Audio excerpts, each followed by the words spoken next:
జాతీయ judicial data కేంద్రాన్ని హైదరాబాద్లో ఏర్పాటు చేయాలని నిర్ణయించినట్లు సుప్రీంకోర్టు ప్రధాన న్యాయమూర్తి జస్టిస్ ఎన్వి రమణ వెల్లడించారు. ఇది ఏర్పాటైతే హైదరాబాద్కు జాతీయ స్థాయిలో గుర్తింపు వస్తుందని అభిప్రాయపడ్డారు.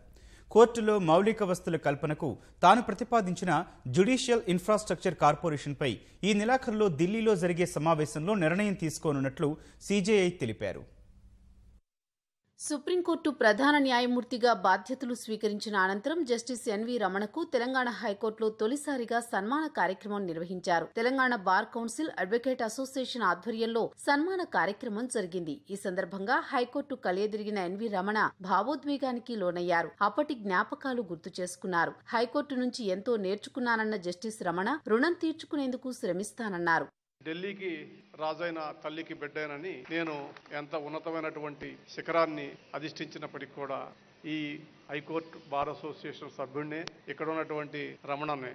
ఇప్పుడు మిమ్మల్ని అందరినీ చూస్తుంటే ఉమ్మడి హైకోర్టు ఉన్నప్పటికన్నా కూడా ఎక్కువ సంఖ్యలో క్రమశిక్షణాయుతంగా ఎంతో మంది మిత్రులు ఉన్నారు. ఇది తెలంగాణ సంస్కృతి సమాజానికి నిదర్శనం. అభిప్రాయ భేదాలు, భేదాభిప్రాయాలు, సిద్ధాంతాలు, విభేదాలు ఉన్నప్పటికీ కూడా అందరం ఒకటైనటువంటి చెప్పేటటువంటి ఐక్యతకి మారు చిహ్నం. అందుకనే మీరు పోరాడి తెలంగాణను తెచ్చుకోగలిగారు. ఇవాళ ఆ తెలంగాణ అభివృద్ధి చెందుతుంటే సంతోషించే వాళ్ళలో నేను ఒకడిని. ఈ చీఫ్ జస్టిస్ ఉద్యోగం వచ్చినప్పుడు వేల సంఖ్యలో రాజ్భవన్లో కోవిడ్కి ఉన్నప్పటికీ కూడా వచ్చి నన్ను ఆదరాభిమానాలతో చూశారు. మళ్ళా డిసెంబర్ నెలలో వచ్చినప్పుడు వరంగల్ జిల్లాలో అశేషంగా వచ్చినటువంటి న్యాయవాద మిత్రులందరూ కూడా నన్ను ఆశీర్వదించారు.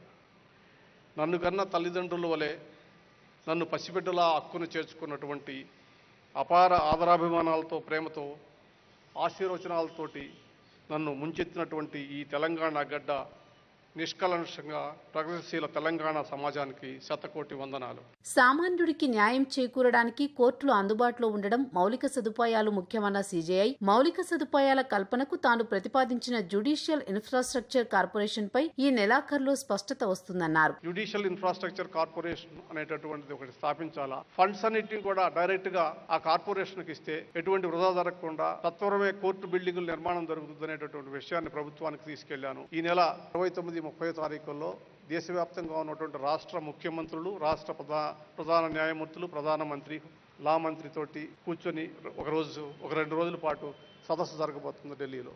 దాంట్లో ఒక నిర్ణయం తీసుకుందాం అనుకుంటున్నాం. అది ఒప్పుకుంటే మనకి ఈ కోర్టులో ఉన్నటువంటి మౌలిక సదుపాయాలకు సంబంధించినటువంటి సమస్య పరిష్కారం అవుతుందని చెప్పేసి నేను భావిస్తున్నాను. న్యాయమూర్తుల నియామకాల్లో సామాజిక వైవిధ్యం చూపాలన్న జస్టిస్ రమణ అన్ని కులాలు, ప్రాంతాలు, వర్గాలకు సరైన ప్రాతినిధ్యం కల్పించినప్పుడే న్యాయ వ్యవస్థపై విశ్వాసం పెరుగుతుందని అన్నారు. మే నెలాఖరులోపు మరో 200 మంది జడ్జీల భర్తీకి ప్రతిపాదనలు పంపే అవకాశం ఉన్నట్లు తెలిపారు. తెలంగాణ హైకోర్టులోనూ మరిన్ని ఖాళీలు ఉన్నాయన్న ఆయన పేర్లు సూచిస్తే వాటిని భర్తీ చేస్తామని హామీ ఇచ్చారు. అడ్వకేట్లు సమస్యలు సామరస్యంగా పరిష్కరించుకోవాలని, చిన్న చిన్న విషయాలకు ఫిర్యాదులు చేసుకోవద్దని సీజేఐ సూచించారు.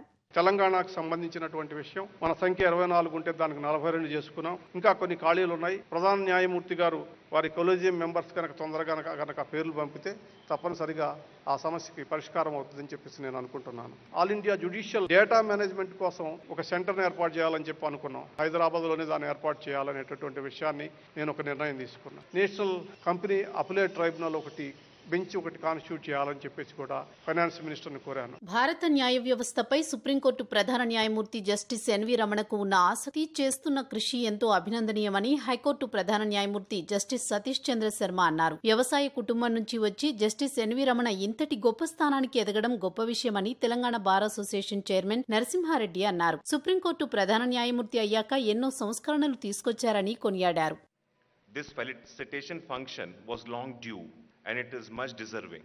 His Lordship's simplicity, sincerity and dedication towards Indian judiciary will remain an inspiration for many of us. In every judgment of His Lordship, the output remains constant. It is a great accomplishment that His Lordship has adorned the highest seat of Indian judiciary. అంతకుముందు ఏర్పాటు చేసిన సాంస్కృతిక కార్యక్రమాలు ప్రత్యేక ఆకర్షణగా నిలిచాయి.